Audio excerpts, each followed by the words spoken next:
ഭക്ഷണം കണ്ടാൽ നമ്മളങ്ങോട്ട് വാരി വലിച്ച് കഴിക്കും. പക്ഷെ എന്താണ് കഴിക്കുന്നതെന്ന് വല്ല ബോധവും നമുക്കുണ്ടോ?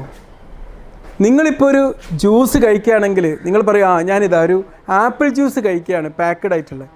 ഇതിനുള്ളിലെ മറ്റ് ഇൻഗ്രീഡിയൻസിനെ കുറിച്ച് നമ്മളെപ്പോഴും ചിന്തിച്ചിട്ടുണ്ടോ?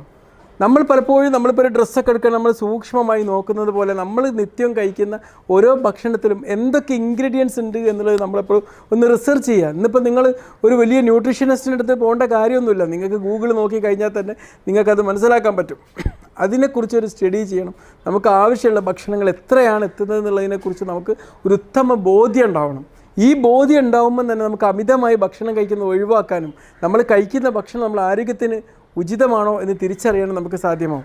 ഇനിയിപ്പോൾ നിങ്ങൾ പാക്കഡ് അല്ലാത്ത ഭക്ഷണങ്ങൾ കഴിക്കുകയാണെങ്കിൽ, നിങ്ങൾ എന്ത് ഭക്ഷണം കഴിക്കുകയാണെങ്കിലും അതിനെക്കുറിച്ച് റിസർച്ച് നമ്മൾ നടത്തേണ്ടതുണ്ട്. പലപ്പോഴും നമുക്കതൊന്നും അറിയില്ല എന്നുള്ളതാണ്.